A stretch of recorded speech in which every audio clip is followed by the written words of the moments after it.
México, el día de hoy ha pasado un hecho histórico que sacude los cimientos dentro del Poder Judicial, el cual ha llevado a cabo 8 renuncias de los 8 ministros dentro de la Suprema Corte de Justicia de la Nación.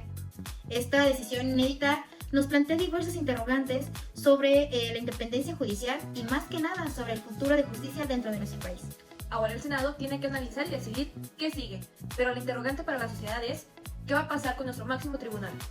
Quédate con nosotros para darte las opiniones de nuestros expertos en el tema, de este tema tan importante. Pasamos ahora con nuestro experto político, Ricardo Urias Estrada. Ahorita se encuentra dentro de la Ciudad de México, el cual nos va a hablar sobre el tema de los requisitos que se ocupan para ser juez y más que nada sobre la relación judicial junto con otros poderes. ¿Qué nos puedes contar, Ricardo? Hola Jackie, hola María. Muchas gracias por darme otra vez el tiempo para poder aquí platicar con ustedes.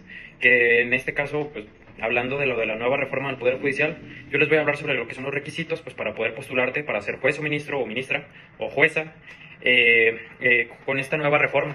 Que pues, realmente los lineamientos son bastante completos y estrictos, lo cual me parece un avance importante. Pues miren, para empezar, algo que ya nos queda bastante claro es que tienes que tener sí o sí la carrera de Derecho terminada con un promedio mínimo de 8 en la carrera.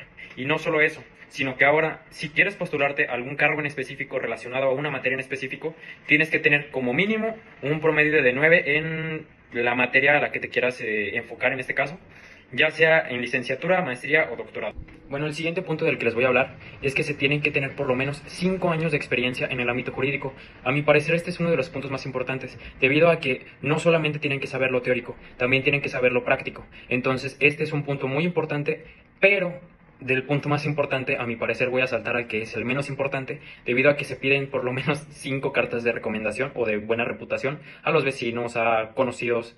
Por si fuera poco, también tienes que entregar un currículum detallado, un ensayo sobre por qué quieres el puesto y una serie de declaraciones bajo protesta de decir verdad. Estas declaraciones incluyen cosas como garantizar que tienes buena reputación, que no has perdido la ciudadanía, que no estás inhabilitado y algo muy importante, que no has ocupado cargos políticos o administrativos de alto nivel, como ser secretario de Estado o fiscal en el año previo a tu postulación. Esto es clave para evitar conflictos de interés y mantener la independencia del Poder Judicial. Ahora, algo que me parece clave es que una vez que entras al cargo, tienes que pasar un examen al año. Si no lo apruebas, tienes la posibilidad de volver a presentarlo, pero si tampoco lo logras, podría ser suspendido. Esto nos asegura que los jueces se mantengan actualizados y que tengan un nivel óptimo. Al final del día, estas medidas no solo buscan que los jueces sean buenos técnicamente, sino también que tengan ética y sensibilidad social. Y creo que eso es algo fundamental, porque la justicia no solo es saber las leyes, sino aplicarlas con equidad y entendiendo el impacto que éstas tienen en las personas. Ahora, el reto está en que todo esto se cumpla al pie de la letra y que exista supervisión para garantizar que el sistema realmente sea más justo. Bueno, Jackie, María, muchas gracias por darme la oportunidad de estar aquí. Yo me voy, pero no me voy sin antes dejar un breve cuestionamiento. Siento que actualmente estamos en la vereda de 2 caminos, uno muy bueno y uno muy malo. Uno muy bueno donde realmente el Poder Judicial ahora sí sea más ético y más profesional, y uno donde el gobierno se quede con las riendas de este Poder Judicial. Esperemos que sea el buen camino, siempre viendo por el bien de nuestro país, pero también no sabemos si estos nuevos requisitos vayan a ser los suficientes para poder elegir a nuestros siguientes jueces y juezas. Realmente un 8 saliendo de cualquier institución, un 9 saliendo de cualquier institución, realmente a mi parecer no son los mejores requisitos que se podrían tener. Siento que debería de haber un cambio referente a esto de los nuevos requisitos, y también el hecho de que ¿cómo vamos a hacer que no se politice este nuevo Poder Judicial? Realmente es para pensarse, ¿verdad? Pero ya lo veremos conforme vaya pasando el tiempo. Esperemos que realmente las cosas vayan para mejor y que esto no se vaya a transformar en una autoritocracia. Pero bueno, los dejo. Bonito día. Muchas gracias. Gracias por la información, Ricardo. Ahora nos enlazamos con nuestra licenciada Luz Reyes, que nos tiene los detalles sobre el análisis del artículo constitucional y la aplicación jurídica en base a este tema. Adelante, Luz. Buenos días, televidentes. Continuando con nuestra información, yo, en cambio, voy a hablarles un poco de lo que fue el análisis de los artículos constitucionales y la ley sobre los 8 ministros de la Suprema Corte de la Nación, que presentaron su renuncia hace unos días. Esta renuncia se interpreta como un intento de asegurar beneficios económicos en el que se integran en vigor las modificaciones de esta reforma, que ajusta a los haberes de retiro. La ministra Piña, por ejemplo, argumenta que su decisión define la autonomía judicial y la dignidad de esta institución. Este cambio también implica una reorganización de la Suprema Corte de la Justicia de la Nación y nuevos nombramientos, lo que podrá afectar el equilibrio del poder entre el judicial y el ejecutivo en México. De acuerdo con nuestra Constitución vigente, el artículo 94 nos dice que la Suprema Corte de Justicia de la Nación se compondrá de 11 ministros y funcionará en un pleno o en las salas. Que la ley disponga las sesiones de pleno y de salas serán públicas también y por excepción secretas en los casos que así lo exija la moral. Por consiguiente, también el artículo 98 de dicha Constitución, cuando un ministro de la Suprema Corte o similar falta más de un mes sin licencia, la vacante será ocupada por otra persona del mismo género que objete el segundo lugar en votos.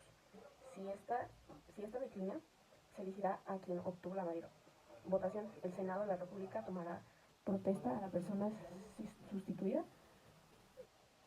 y se elegirá a quien por voto mayor, por el tiempo de también restante del cargo. De acuerdo con nuestra ley orgánica del Poder Judicial de la Federación, la ley regula el funcionamiento de las y otros órganos del Poder Judicial, estableciendo que el Ejecutivo Federal propone candidatos para vacantes y el Senado debe aprobarse con mayor calificada. Esto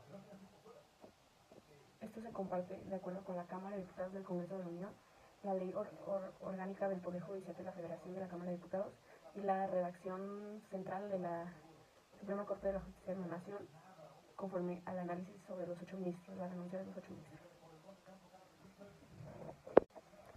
Como objetivo general de este análisis, podemos decir que estos son un análisis de gran impacto legales y organizativos resultantes de la dimisión de 8 ministros de la Suprema Corte de la Justicia de la Nación dentro de la reforma judicial de este año, analizando sus consecuencias de prestaciones de retiro y de los magistrados en la autonomía.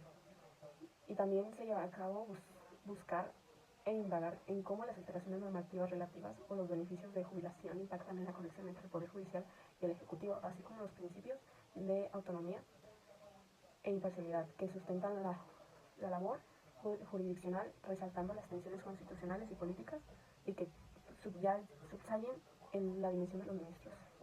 Y bueno, vamos con el siguiente. Esto también muy fundamentado y investigado de acuerdo a la renuncia anunciada de varios ministros de la Corte con nuestra compañera Breña CM, y esto fue publicado en el 2024, el 30 de octubre. Y por conclusión puedo decir que la renuncia simultánea de estos 8 ministros marca un momento muy crítico en la historia del sistema judicial de México. Este acontecimiento planea serias implicaciones en términos de independencia judicial, equilibrio de poderes y confianza ciudadana en las instituciones. Desde una perspectiva constitucional, esta renuncia masiva subraya la importancia de mantener una Corte Suprema que actúe como un contrapeso real al Poder Ejecutivo y Legislativo. Las instituciones judiciales, al ser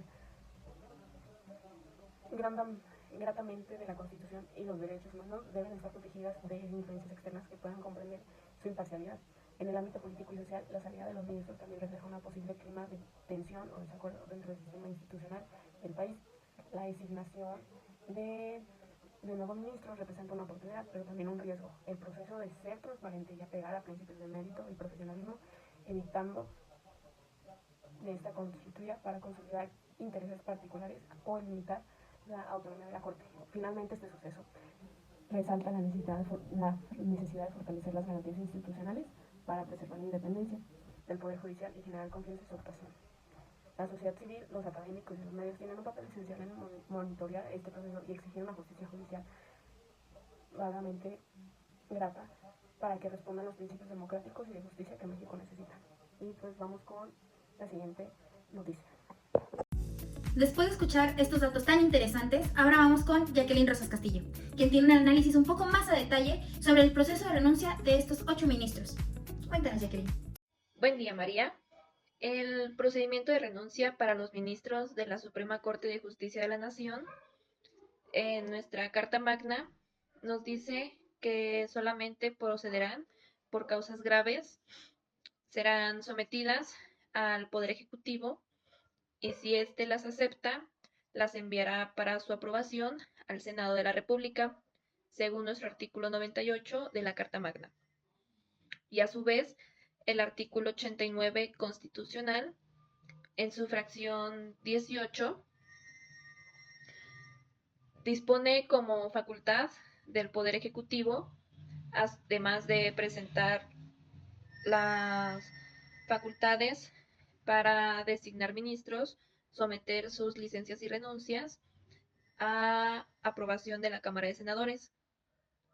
Y el artículo 76, en su fracción 8, faculta al Senado de la República para negar o aprobar dichas renuncias.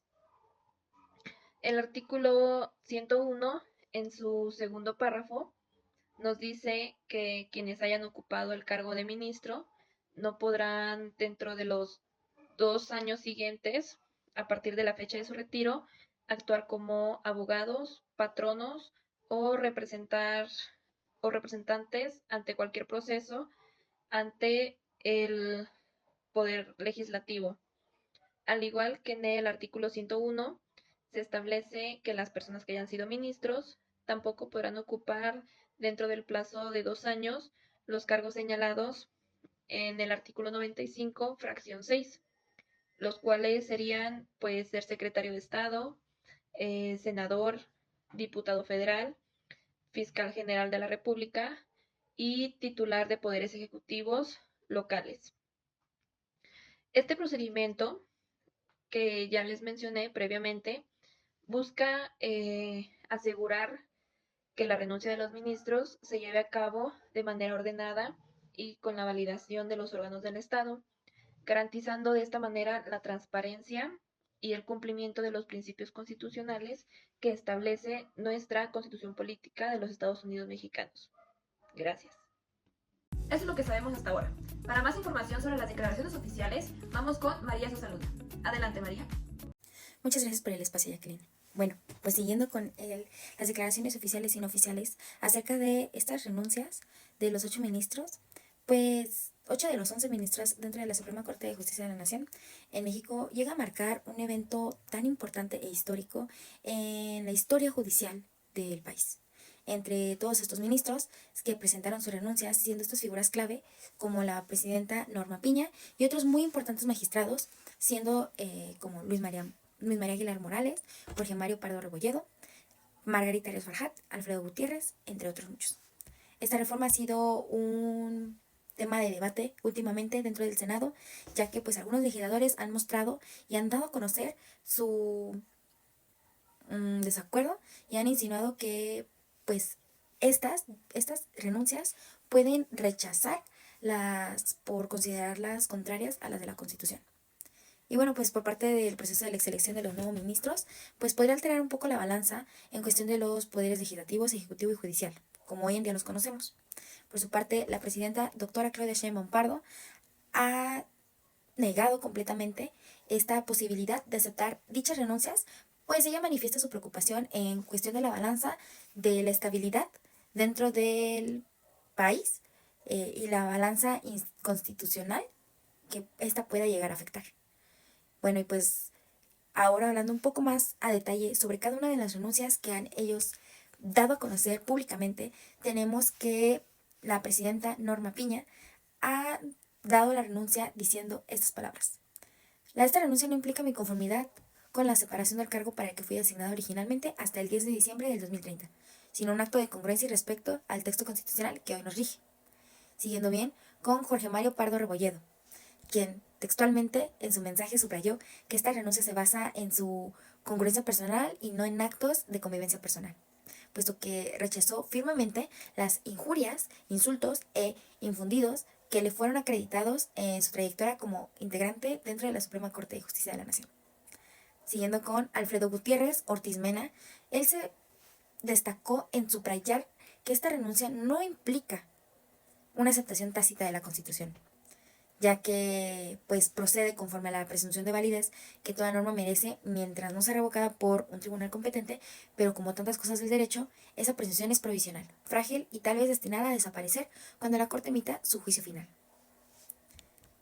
Juan Luis González Alcántara Carranca, él fueron unas palabras muy personales en las cuales dice: me equivoqué al creer que prevalecería la razón sincera y libre por encima del clamor de las pasiones, y mi error como el de muchos nunca me permitió imaginar un escenario como el actual, aunque tengo la fortuna de continuar ejerciendo el encargo para el que para mí ha sido un honor desempeñar, en el que he tratado de servir al máximo de mis capacidades para continuar en él, y hoy se me pretende someter a una contienda electoral masiva e incierta.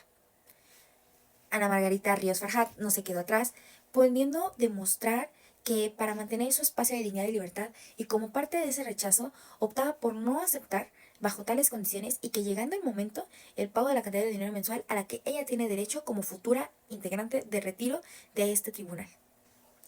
Aunque no se hicieron públicas las cartas de estos siguientes ministros como Alberto Pérez Dayán y Luis María Aguilar Morales, es importante mencionar que este último concluye ya su puesto dentro de esta Suprema Corte el 30 de noviembre de 2024. En tanto, las ministras que sí llegaron a aceptar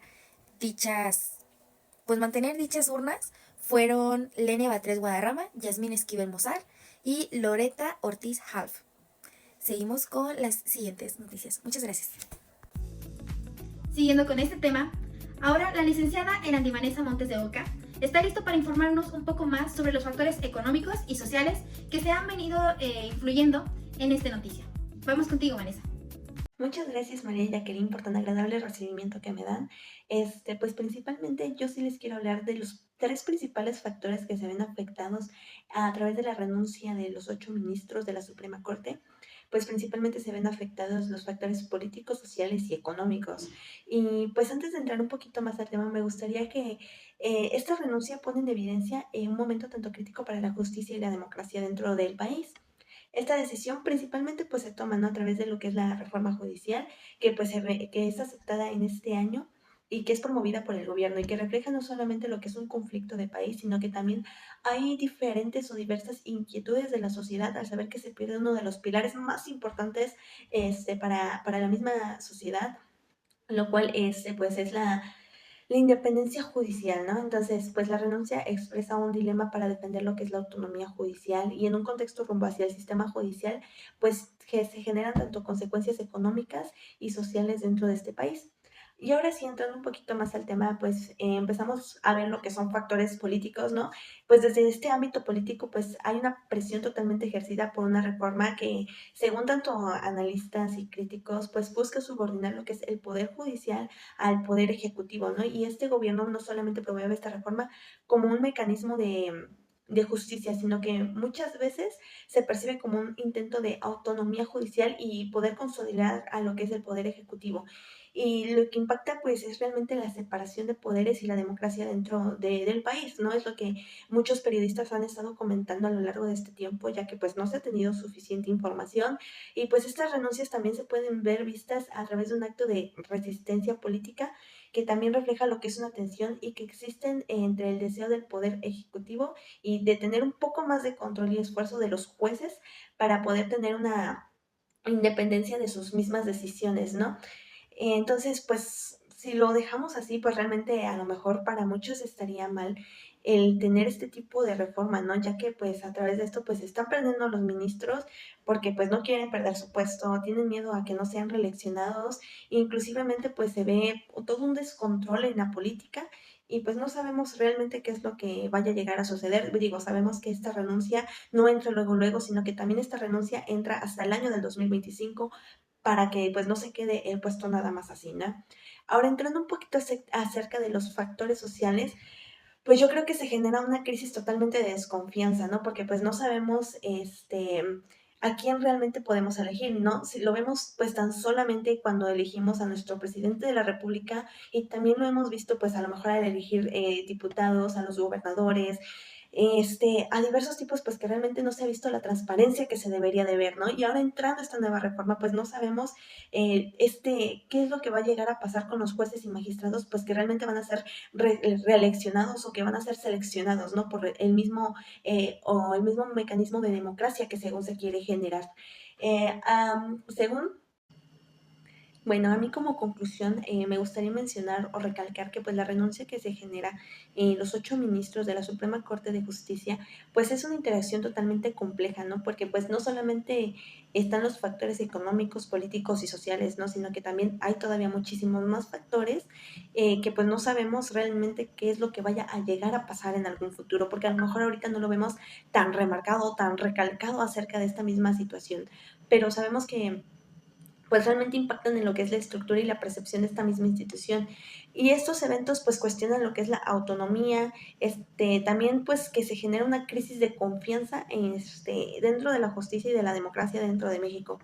La reforma en curso y pues más aparte de la renuncia que se genera a través de estos 8 ministros, pues se va juntando y pues se generan diferentes interrogantes, ¿no? Diferentes cruciales de que no sabemos qué va a pasar en un futuro, no sabemos cómo es que vaya a estar el país, no sabemos si realmente va a haber un equilibrio, un desequilibrio dentro de los 3 mismos poderes, si se va a haber protección de los derechos constitucionales dentro del país, ¿no? Son muchas interrogantes que a lo mejor dejamos pasar de largo, pero pues es algo que nosotros también tenemos que ir viendo si realmente esto va a funcionar, qué es lo que va a pasar con nuestro país. O sea, realmente vemos que implican muchas cuestiones, ¿no? Este tipo de renuncia. Y pues principalmente sabemos que pues esto a lo mejor en un principio no lo vemos tan a profundidad o decimos todavía falta, pero pues realmente es algo que en algún punto nos va a llegar a afectar a nosotros como sociedad. Y pues muchas gracias por darme la oportunidad de estar aquí, presentarme aquí con ustedes. Muchas gracias por darme el espacio de platicar un poco más acerca. En relación con esta noticia, ahora nos contactaremos con nuestra política experta Brenda Sánchez Gutiérrez, quien tiene los últimos detalles sobre los desafíos y opiniones políticas en base a este tema. Adelante, Brenda. Muy buenas tardes a todos, gracias por la presente introducción. Como se había comentado con anterioridad, estamos en el tema de la renuncia de los 8 ministros en la Suprema Corte de Justicia de la Nación. Pero en este caso yo me enfocaré a las opiniones de expertos y organizaciones que están especializadas en los derechos humanos. Para empezar, en este año 2024 ha suscitado la presente renuncia de 8 ministros de 11, incluyendo varias figuras importantes en la política, como la presidenta Norma Lucía Piña. Esto ha dado como resultado un amplio debate en el contexto de las nuevas reformas judiciales que se han dado y cómo han sido impulsadas por el nuevo gobierno. Esto ha impactado en la autonomía judicial como la estabilidad de los poderes. Esto ya que es de una forma negativa, ya que las reglas o la estructuración de lo que conocíamos como una autonomía o poderes judiciales ha sido de total imparcialidad o ha traído como consecuencia la gran imparcialidad que puede haber en nuestro gobierno y cómo sus aportaciones están de maneras delimitadas. Estas renuncias o cuál sería el contexto o las motivaciones que se han dado a las renuncias. Esto puede ser ya que están vinculadas al artículo 7º transitorio de la reforma judicial, ya que se les dice que para que los ministros puedan retirarse con sus transitorios, tienen que hacerlo en un plazo antes del año 2024, específicamente en octubre. Anterior con este plazo, como había dicho, tienen como consecuencia llevarse sus haberes de retiro. Esto dándoles como un resultado de un beneficio económico y pudiendo eximarlos de cómo sería el nuevo proceso para este 2025, ya que se podrá tener una elección electoral de los ministros y una amplia selección de estos mismos a través de estas nuevas reformas o estos nuevos filtros. Esto dando como un beneficio de llevarse su beneficio monetario y también sin la necesidad de pasar por un registro nuevo electoral o nuevas frases electorales que obviamente pueden poner en peligro, pues obviamente lo que acabo de mencionar. Pero ¿qué nos quieren decir los expertos con esto? Bueno, las organizaciones y los expertos legales están preocupados por las consecuencias que nos pueden traer estas nuevas reformas judiciales, ya que la Asociación Mexicana de los Derechos Constitucionales puede ser que sea politizada el poder electoral o las elecciones. ¿Esto qué quiere decir? Que los mismos miembros de la Suprema Corte de Justicia de la Nación pueden intervenir en este proceso electoral, siendo de manera invalidez y algo no aceptable, también poniendo en duda la independencia y el rol de un contraste de peso institucional. Obviamente las relaciones políticas por miembros de los que ya se había mencionado, la Suprema Corte de la Justicia de la Nación. Esto poniendo un desequilibrio en lo que conocíamos antes. Y las figuras, ya que esto se entorna a una mayoritaria o jerarquía del poder judicial de lo que estamos viviendo. Y obviamente nada de nulidad en la transparencia de estas posibles elecciones que se tengan que dar. También ha participado representaciones importantes, como nuestra presidenta Claudia Sheinbaum y el senador Gerardo Fernández. ¿Qué nos señalan estas personas? Que los factores económicos que están asociados a estos mismos claramente están destinados a la decisión que tomaron los ministros de presentar su renuncia. Nuestra presidenta y el senador han tenido como conclusión que esto se debe a que pueden llevarse una riqueza o una jugosa pensión gracias al séptimo o a las reformas judiciales que se deben llevar a cabo y que no es de una manera imparcial o particular de la decisión, que estos están influenciados más que nada en el beneficio que se pueden llevar estos mismos que en el bien de nuestra soberanía. También se pone en duda cómo esta reforma puede afectar a nosotros como sociedad y también lo que más se teme por los expertos es la independencia de nuestros poderes, más del poder judicial y qué factores se pueden incluir en esta nueva época y también sobre las elecciones del 2025, ya que también se dice que puede que estas renuncias hayan sido punto clave para que puedan asociarlas o que pueda ser el movimiento social de que las elecciones se cancelen. Esto dando como nosotros una democracia en la participación, pero sin importarnos o también sin dejar de lado que esta renuncia ha sido más por un beneficio económico. Sin duda, la renuncia de los 8 ministros dentro de la Suprema Corte de Justicia de la Nación marcará un antes y un después dentro de la justicia en nuestro país. Ahora bien, el Senado tiene en sus manos la responsabilidad de decidir qué sigue, mientras que nosotros como mexicanos solo nos podemos sentar a esperar sobre lo que va a pasar. Seguiremos informando sobre este caso histórico que puede redefinir el rumbo del Poder Judicial. Muchas gracias por acompañarnos. Buena tarde.